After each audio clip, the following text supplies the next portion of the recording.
This is Ireland, a country with a real economy and a make-believe economy. The make-believe economy looks like one of the richest in the world, only falling behind Luxembourg in the IMF's rankings of countries by GDP per capita, and beating out economies like Switzerland, Norway, Singapore and the USA, which are more often attributed with the kind of economic success that would genuinely earn them their ranking. For most of its history as an independent nation, Ireland has suffered through severe poverty and multiple economic meltdowns. But now, in just the last 2 decades, it's become the richest major economy in the world, or at least that's the fairy tale. As much as economists love a great turnaround story, or at the very least a country that strikes a wealth of natural resources, Ireland wasn't any of that. The make-believe economy is really just the result of some very creative accounting that has made the country a popular destination for multinational companies to park their money and put off paying their taxes. Now, tax havens are nothing new, but Ireland is a little bit different because attached to these outlandish numbers is a real economy with real businesses, real working people, and a real membership in the European Union. The way the make-believe economy with its offshore trillions and the real economy interact with one another is a fascinating case study into the pros and cons of being a safe haven for international business. On one hand, the government and the big accounting firms will argue that this industry creates high value-adding jobs, makes the country a business centre like Singapore, Hong Kong or New York, and still brings in significant tax revenues because a tiny slice of $1 trillion is still more than a big slice of a few mere million. On the other hand though, building an economy on what is little more than an accounting trick is inherently unstable. And while doing it, the country is potentially crowding out real industries from developing, all while honestly pissing off most of the rest of the world with their shenanigans. So, how has Ireland used loopholes in international commerce to become one of the richest economies in the world, even if it is just on paper? What does the real economy of Ireland look like today? And most importantly, does the fake economy provide any tangible benefits to real Irish citizens? As we delve into Ireland's intriguing economic journey, from its portrayal as a global financial leader to its underlying realities, it's a perfect reminder to make smart financial decisions in our own lives to build wealth and secure our future. This is precisely why we partnered with Trading 212, a platform designed to help your money grow instead of losing value. Simply holding your euros in a Trading 212 account earns you 4.2% interest. Living in Australia but being paid in euros, for me it's great that Trading 212 has a multi-currency account and provides the fantastic exchange rates banks offer each other. This allows me to hold my euros in my account until the exchange rate to Australian dollars is favourable. Their exchange fee is also never more than 0.15%, which is the lowest I could find in the industry. You can use Trading 212's pies to spread out your investments into multiple companies that you can choose, and if you're not sure which companies to invest in, you can look through popular investors' pies and either copy their entire spread, or take bits and pieces and adjust it however you like. You don't need to be some kind of minute-to-minute high-risk trader to still take advantage of these incredible tools. So, sign up with Trading 212 using the code EE, make a deposit, and you'll get a random fractional free share worth up to €100. The link is in the description, or use code EE to start investing today. In order to understand this country properly, we first need to take a look at the state of Ireland before the current fantasy. For most of Ireland's history, it was seen as a nation rife with disease, starvation, and demanding output that left most of its citizens in a perpetual hunger cycle. Perhaps the most notable occurrence of this was documented during the 7-year-long period called the Great Hunger. Pre-existing economic hardships paired with a deadly plant pathogen resulted in the deaths of 1 million people, most believing this made up 11% of the entire population. In the early 20th century, still reeling from decades of loss, the people of Ireland lashed out against British hegemony, resulting in the eventual partition known as the Government of Ireland Act, a decision under British law in 1922 that saw Northern Ireland remaining with the UK and the rest earning independence. Although the political victory was celebrated, the Irish economy remained crippled for years as the land possessed very little natural resources, and the Industrial Revolution that propped up most Western European states for the new era was not a luxury afforded to the Irish citizenry. Ongoing societal unrest, in conjunction with ineffective policy, made the island resemble an agrarian relic, prompting many to refer to it as the sick man of Europe. Widespread subsistence farming and traditions that distributed land equally made Ireland look much more like a bartering commune than a legitimate participant in the newly industrialising global economy. In fact, the conflict that won the country its independence proved to only set back Irish economic growth even further. Add the ongoing tensions with its only neighbour, and it was tragically a state that was utterly incapable of standing on its own 2 feet without begging for financial support. The Great Depression, as one can only assume, only made things worse. At this point, the Irish began looking outward for any solution to the ongoing crisis. This is when they started to study the newly founded Soviet Union, a nation whose isolationist policies insulated it from the external pressures of its European neighbours. It must be recognised that during the early years of the USSR, the Union made huge industrial leaps. Of course, it had other more pressing internal problems, but their industry at this time was very impressive. Taking this lesson, the Irish government swiftly took control of all industries and cut most trade and investment ties, only to discover this was like putting a band-aid on the punctured hull of a battleship. See, the only reason the Soviet Union was able to sustain such a model for as long as it did is due to its resources and massive population. Having neither of these traits in the Irish state arsenal, as well as making a decision that left them out of the post-World War II economic revival, Ireland simply shot itself in the foot once more. In 1958, Ireland realised that every decision made thus far led them to ruin. In truth, they were worse off than they were at the start of their independence. Something had to change, and it needed to change fast, and this is how Ireland finally started to move the needle. Using economic development policy first established by Prime Minister Sean Lemass and economist T.K. Whitaker, Ireland privatised industries, encouraging foreign investment and opened up to trade with the industrialised world. Privatising worked, and if something's worth doing, it's perhaps worth overdoing. Today, at least on paper, the International Monetary Fund, or IMF, puts Ireland's per capita GDP at $145,000, one of the highest in the world and almost 3 times that of the UK. Again, on paper.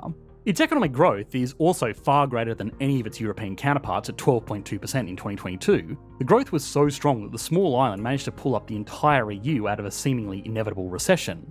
So, how did they manage to do this? After all, Ireland has never had a reputation for being a monolith in the realm of finance, yet notable statistics have transformed Ireland from being seen as the sick man of Europe to being dubbed the Celtic Tiger.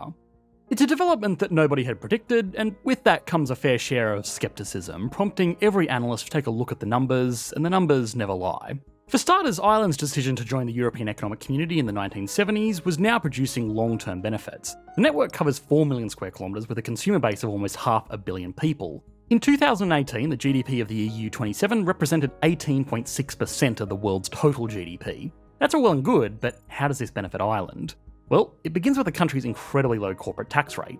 In the mid-1990s, independent Ireland softened its stance significantly, lowering its rate to 12.5%, even lower than its UK neighbour at 19%, a country that was famous for being very business forward, at least at the time. This tandem strategy means international companies can set themselves up there and get access to the market through a member country that is very accommodating of them. Now, those companies also learn to add another layer to the country's method, one that is in major part responsible for the GDP illusion that we see today. It's mockingly called the double Irish tax strategy, an avoidance technique employed by major global companies turning Ireland into the most profitable European haven in modern history. Put simply, imagine there's a guy named Mike who owns a company selling cookies called Choco Munch. It's been incredibly successful and started to wipe out all regional competitors. Everything is going well for Mike, but one of his shops sells a tainted batch, making a customer very sick, and the victim has a direct line to his primary company's money. To add insult to injury, the IRS is breathing down his back to pay his taxes. This scares Mike to the point where he starts to look for ways to protect himself from total bankruptcy. On a call with a specialist, Mike learns about a small country that will stand in as a base for holding his intellectual property, his logos, his patents, his formulas, and stuff like that, protecting the heart of the business or the parent company from going belly up if he faces any more fiascos in the future.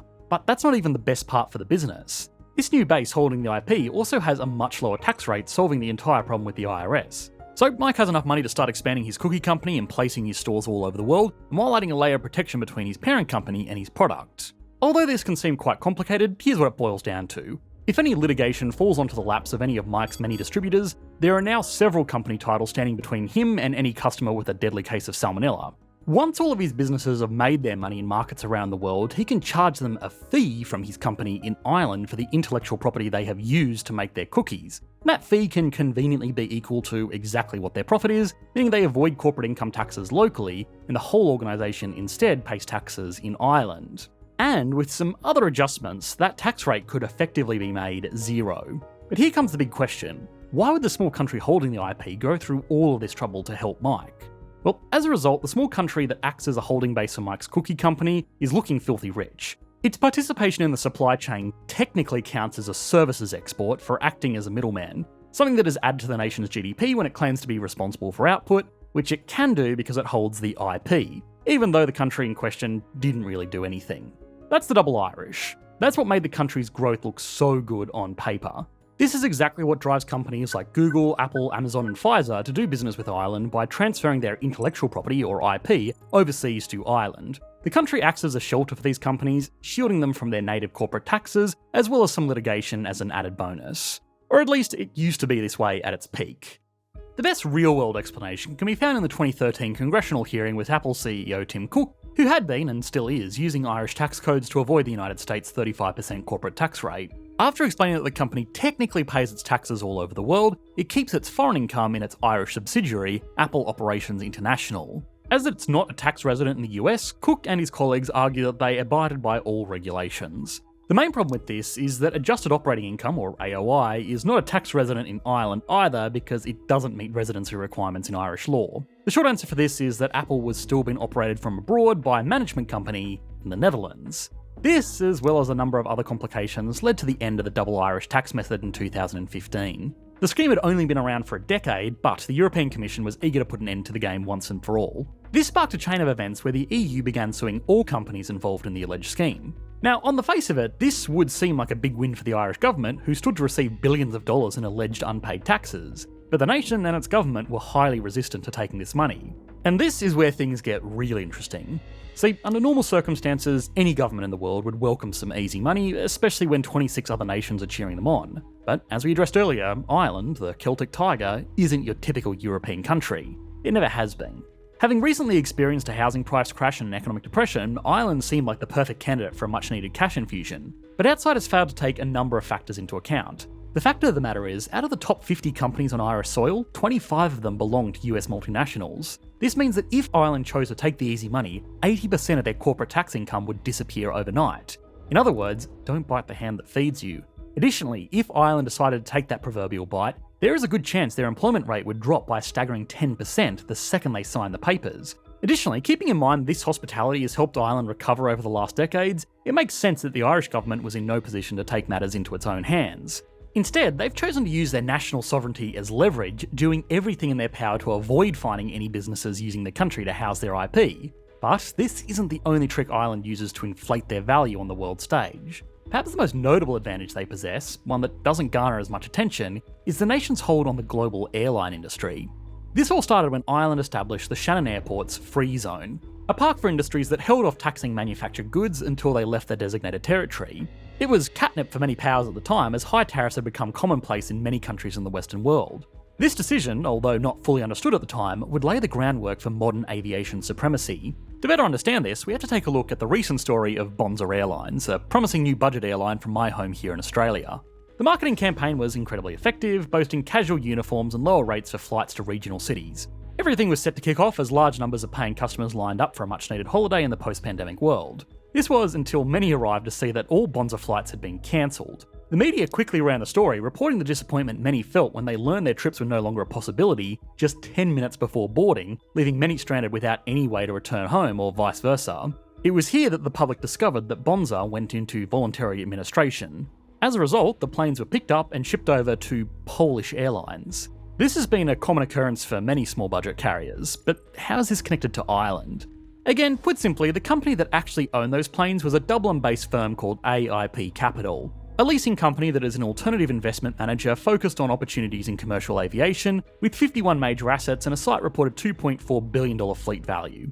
AIP takes advantage of the aforementioned free zone, but they're not the only ones. Planes cost a lot of money. They are so pricey that most low-budget airlines don't actually own the planes they use to transport their customers, and because of this, they're forced to lease them from nondescript airline leasing firms like AIP to stay competitive. As one might already expect, the majority of these firms are located in Ireland because the country has special airports called free ports where planes can be registered without paying tax. Just like accommodating special tax structures for international tech companies like Apple with their desire to have a distant base to house their IP, this structure has accommodated a large handful of companies that invest in airplanes in the same way that a landlord would invest into apartments and lease them out. It's for this reason that most countries have witnessed budget airlines popping up with promising ads to topple monopolies, only for them to leave as quickly as they arrive. So we've tackled the tax game with corporations and the airline leasing haven that has given Ireland the notorious Celtic tiger moniker, but what does the country really look like without the richest players on the board funneling money through the Emerald Isle? Well, when we look up from the endless paper trail, the Irish situation is fairly bleak. In truth, beyond the aforementioned employment benefits, there's really no net domestic benefit for foreign involvement, at least not currently. To try and curb this, Ireland has recently been making efforts to turn this on-paper value into something more tangible. One of these efforts is the Future Ireland Fund, a sovereign wealth fund that can theoretically rise to €100 billion by 2035. In a statement, Irish Minister of Finance Michael McGrath said the government will feed the fund with 0.8% of GDP generated from excess corporate tax receipts starting in 2024. This, when taken at face value, seems like a wonderful idea, but this is a decision that directly follows the EU's attempts to make Ireland accept the tax windfall, one that would punish Ireland's major corporate alliances. Knowing this, it's reasonable to assume that the Sovereign Wealth Fund would be perceived as a slap in the face of the European Commission and would undoubtedly isolate the small island even further. Now, nobody can predict the future, least of all economists. But if Ireland were to follow through on this, there's a good chance it could strain relationships with the EU to the point where more real, immediate projects that could help Irish people would be shunned.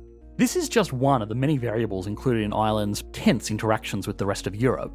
Another situation unfolding is the global effort to eliminate Ireland's legendary 12.5% tax rate mentioned earlier in this video. In 2021, the Organisation for Economic Cooperation and Development proposed a mandatory 15% global minimum corporate tax rate in a move that was not so subtly directed at Ireland's holding company strategy, and theoretically forced corporations to pay taxes they are avoiding with the Celtic Tiger's many loopholes. In their defence, Ireland has agreed to this effort of a global minimum tax rate, although it remains unclear how much pressure they were under from other countries. As previously stated, this system has been around for about a decade, and Ireland seems to be caught between a rock and a hard place, continuing to encourage foreign investment while challenging the authority of most Western governments to the point where they're making a number of economic enemies.